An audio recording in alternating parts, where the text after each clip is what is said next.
My distinct honor and privilege to invite you, Your Excellency, to address this gathering. Thank you and God bless you. Thank you very much. Let's take our seats.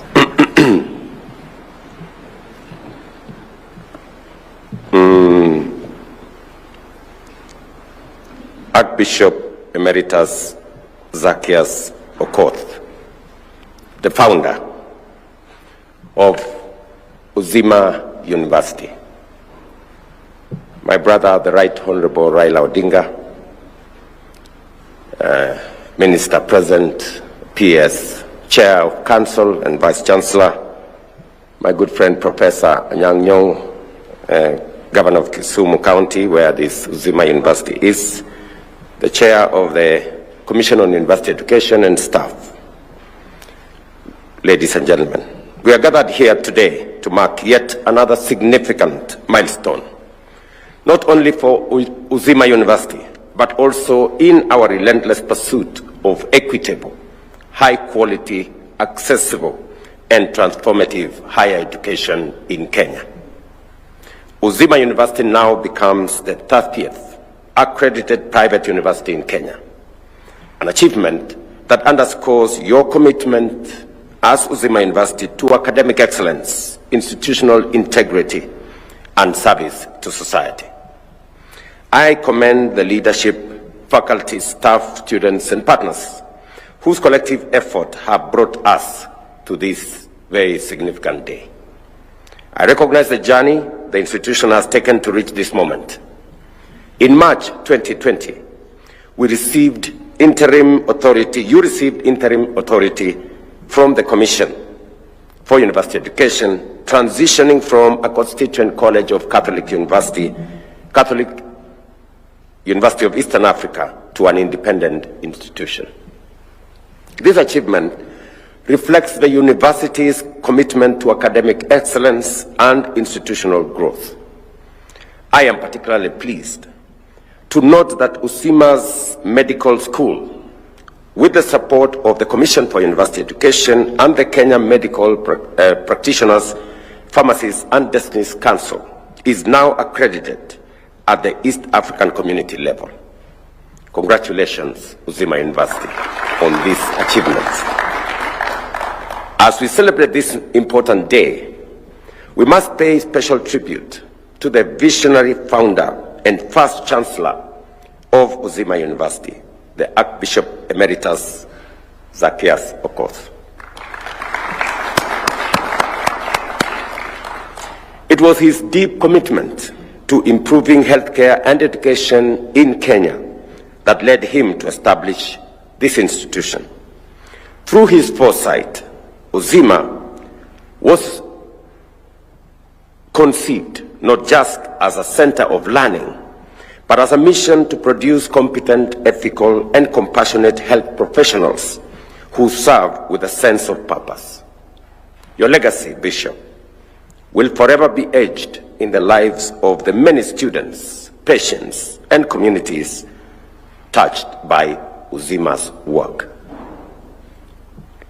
The award of this charter aligns with our long-term goal of expanding access to quality university education.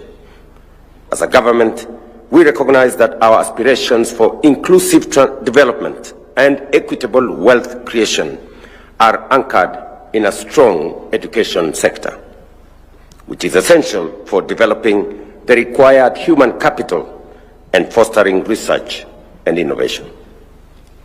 This is why we pursued bold, creative, and targeted reforms in the education sector, aimed at expanding access, reforming curricula, addressing funding challenges, improving infrastructure, and enhancing the quality of teaching, learning, and research. Over the past 2.5 years, we have implemented a student-centered higher education funding model to ensure that every learner, regardless of their background, gender, or economic status, has a fair opportunity to pursue their academic ambitions. In the current financial year 2024-25, the Higher Education Loans Board received over 700,000 applications from university and TVET learners. By 30th of March 2025, the board had disbursed Kenya shillings 34 billion in tuition and upkeep loans, directly benefiting over 400,000 university students and 227,000 TVET trainees nationwide. The total financial support awarded so far stands at 47 billion Kenya shillings, and I want to assure all learners, parents, and institutions that the government of Kenya remains fully committed to ensuring complete disbursement of funds within the current financial year. This new funding model has resolved the long-standing challenge of chronic underfunding that had pushed many public universities to the brink of bankruptcy. Today, these institutions are on the path to financial recovery and are expected to clear their debts in the coming years. Uzima University's growth fits perfectly within our national objective to widen access to quality university education. And I'm very happy that Uzima has chosen the path of quality rather than mass education. It speaks to the commitment of Uzima University to produce high-quality graduates, and you have my unqualified support as you pursue that goal. You would have chosen to bring on board all the courses that I see in all the other universities. I know very well that it is difficult, it's much more expensive to train STEM courses, especially in the medical field. But because of your commitment and because of your strategic positioning, you chose the rather difficult but a path that will eventually speak volumes of what Uzima University stands for. Currently, over 149,000 students are enrolled in private universities, 49% female and 51% male, demonstrating growing gender balance in line with our constitutional values. Encouragingly, nearly half, that is about 70,000 of these students, are enrolled in STEM programs, which are vital to the success of our transformation agenda. Uzima's range of programs, including medicine, clinical medicine, nursing, microbiology, and health systems management, reflect the institution's dedication to health sciences and our national needs. The university has also cultivated strong partnerships locally and internationally, which extends beyond lecture halls and ensures its students benefit from a vibrant ecosystem of research, innovation, and practical training. Your collaboration with Jaramogi Oginga Odinga Teaching and Referral Hospital and 6 county governments, including Kisumu, Vihiga, Siaya, Homa Bay, Bungoma, and Kakamega, has enhanced clinical placements, providing your students with practical, high-quality, and locally relevant training. I must comment that because of the recognition, actually, of the commitment of the founder, Zacchaeus Okoth, Archbishop Emeritus, and because of the demonstrated commitment of Uzima University to training healthcare personnel, and as we pursue universal health coverage, the requirement of highly trained quality personnel is necessary, and therefore the government of Kenya is going to provide a grant of Kenya shillings 100 million to Uzima University to further the training of the much needed health personnel in Kenya. Internationally, I applaud Uzima's collaboration with Kenya Nurse and Remar Nurse, which enables your graduates to sit for National Council licensure examination and other international exams, opening global opportunities in countries such as the US and Australia. I am particularly inspired by the story of Dr. Hezron Omondi Omolo, Uzima's first medical student, who now leads the Division of Professional Standards and Human Resource at the Ministry of Health. His success reflects the kind of legacy this university is building, and one that we are here to celebrate, sustain, and elevate. Congratulations again. I challenge Uzima University to continue living the philosophy behind its name. Uzima, meaning fullness of life. Let this institution continue nurturing healthcare professionals who serve with both competence and conscience, especially in undeserved communities. Allow me, before I conclude my remarks, that the path chosen by Uzima University to create a niche and not just to train mass training of different courses, merely in pursuit of courses that many people can afford and pay for, but rather you have chosen the path of medical field, more difficult to train, more expensive to train, but the outcomes have life-changing experience in society. And I think you're answering the question that the Right Honorable Prime Minister said. He asked a question. We have countries that we were at par several years ago at independence. But today, the gap between us and them is huge.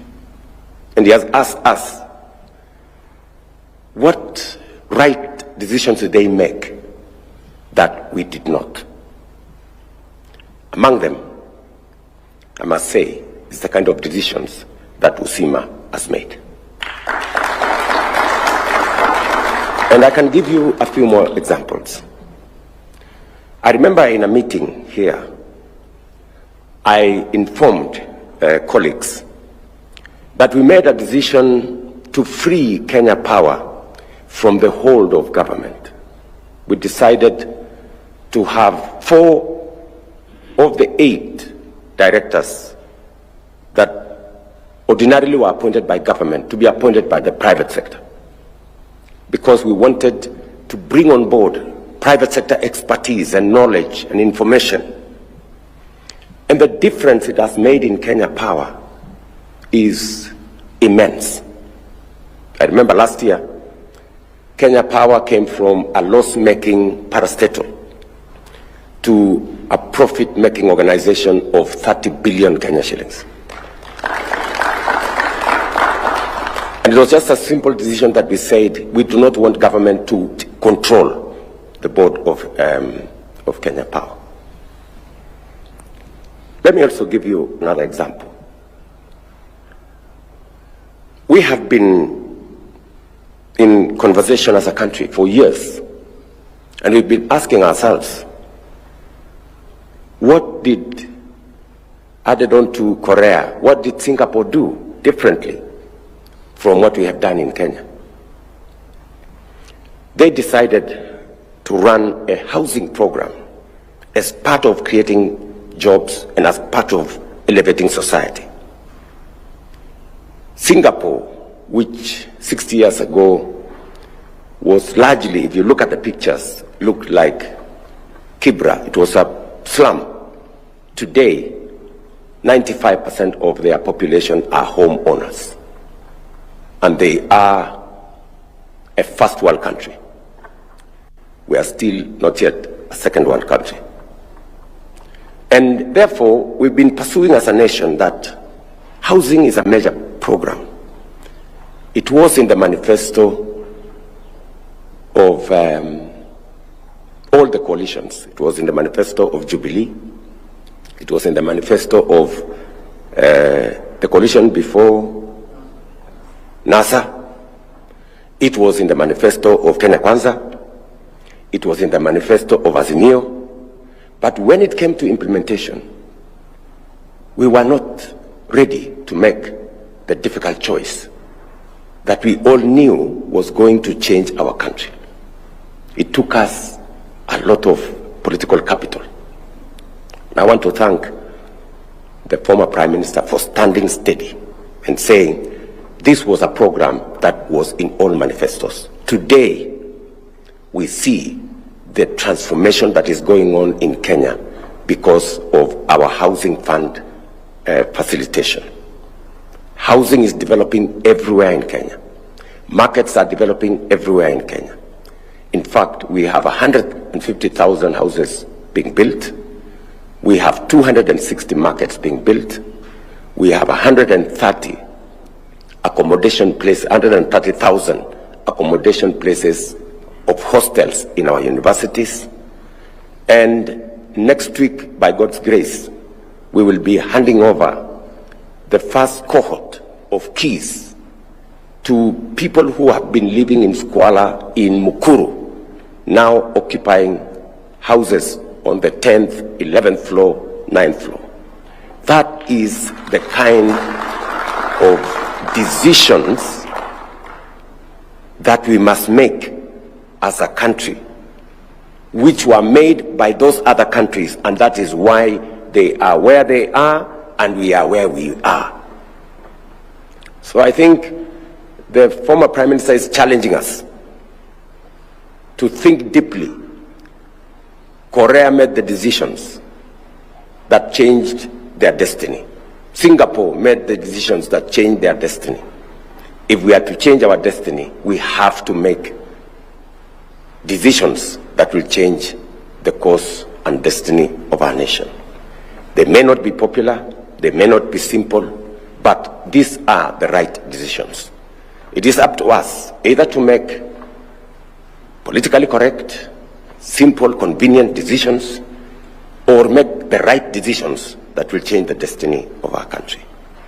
And this will make the difference. And we need to consistently answer the question the Right Honorable Raila is asking us as a nation, that which are these decisions that others made that made them take their countries to where they are, and what is it that we didn't gather the courage to make those decisions to change the course of our nation. Finally, because we are talking matters education, we've had also to make a decision on the funding model.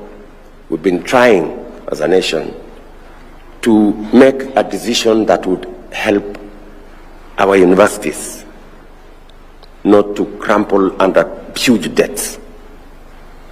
Again, we've had to make those decisions, and today we can see, I was with the Right Honorable in Cooperative University last week, and the Vice Chancellor was telling us that the new funding model has made it possible for them to make sure that they pay their staff, their lecturers, their taxes, and their suppliers. It was in broad daylight that the Vice Chancellor of that university was saying that. But again, it's been a difficult decision. You know, we've been to court back and forth in many areas. But again, these are the kind of decisions that together, working as a nation, we need to make for us to take the country forward. Finally, let me also say this, that we decided as a country that we need, instead of pushing subsidies around consumption, we need to instead push production, support production. And as a result, because today the signs are all out, we have better production of tea, we have better production of coffee, we have better production of maize, and significantly, because of access to fertilizer, we have actually better production of sugar. For the first time in a long while, we moved our production of sugarcane from 494,000 metric tons. These are the statistics with Kenya Sugar Board. 494,000 metric tons, which has been almost a stagnant figure around there.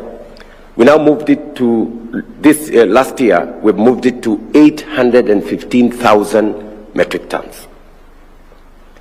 A significant jump. And now we have 4 new factories that have been licensed. It is my estimation that in the next 2 to 3 years, Kenya will be a net exporter of sugar if we get our sugar sector right. And it will take our collective effort to make it happen. Allow me, ladies and gentlemen, to say to the leadership and faculty, staff, and students and partners of Uzima University, congratulations. May you continue to serve with courage, compassion, and curiosity, and shine as a beacon of excellence in health science, not just in Kenya, but in Africa and beyond. Congratulations again, my very best wishes. And I would have really wanted to preside over this ceremony in the campus.